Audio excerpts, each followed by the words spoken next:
সবচাইতে গুরুত্বপূর্ণ নির্বাচন। আগামী নির্বাচন এই জাতির বাক বদলে দেবে। এই বলে আমার সংক্ষিপ্ত কথা শেষ করলাম। আসসালামু আলাইকুম ওয়া রাহমাতুল্লাহি। বহিরাগত সন্ত্রাসীরা এসে এখানে আনাগোনা করে আমাদের ইউনিয়নের মানুষের ক্ষয়ক্ষতি।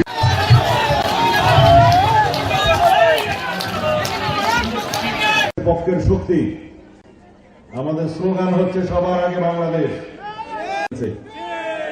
যারা ৭১-এ অন্য দেশের প্রভুত্ব করেছে তারা জন্য আমাদের নেতা জনাব তারেক রহমান ফেসিবাদ বিরোধী আন্দোলনের নেতৃত্ব দিয়ে এই জাতিকে ফেসিবাদ এদেশের মানুষের সকল গণতান্ত্রিক অধিকার প্রতিষ্ঠা করতে হবে, সাংবিধানিক অধিকার প্রতিষ্ঠা করতে হবে।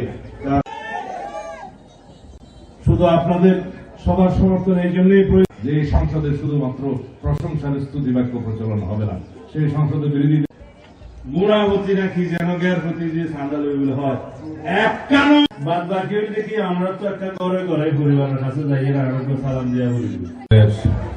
কর্মী সভা উপস্থিত, আমরা এমন একটি সংসদ বিনির্মাণ করতে চাই যে এই সংসদে কোনো নৃত্য গীত হবে না, সেই সংসদে মানুষের কথা বলা হবে, সেই সংসদে বাংলাদেশের উন্নয়নের কথা বলা হবে, বাংলাদেশের গণতান্ত্রিক অধিকারের কথা বলা হবে, সেই সংসদে মানুষের জন্য আইন প্রণয়ন করা হবে যার মধ্য দিয়ে বাংলাদেশ এগিয়ে যাবে।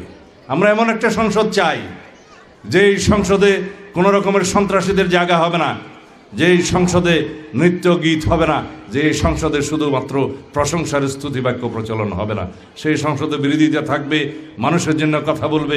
এমন একটি সংসদ করে আমরা বাংলাদেশের মানুষ পৃথিবীর বুকে আমরা নজির স্থাপন করতে চাই। সেজন্য বলেই আগামী নির্বাচন হবে বাংলাদেশের অগ্রযাত্রা কোন দিকে যাবে সেটা নির্ধারণের নির্বাচন। আগামী দিনের নির্বাচন হবে বাংলাদেশের মানুষের প্রকৃত গণতান্ত্রিক অধিকার বাস্তবায়নের নির্বাচন, এবং আগামী দিনের নির্বাচন হবে শহীদের রক্তের উপরে দাঁড়িয়ে আমরা যে অঙ্গীকার করেছি, যে প্রতিশ্রুতি করেছি, সেটা বাস্তবায়নের জন্য একটা নির্বাচন। সুতরাং আমরা আগামী নির্বাচনকে মনে করি এই জাতির ইতিহাসে সবচাইতে গুরুত্বপূর্ণ নির্বাচন।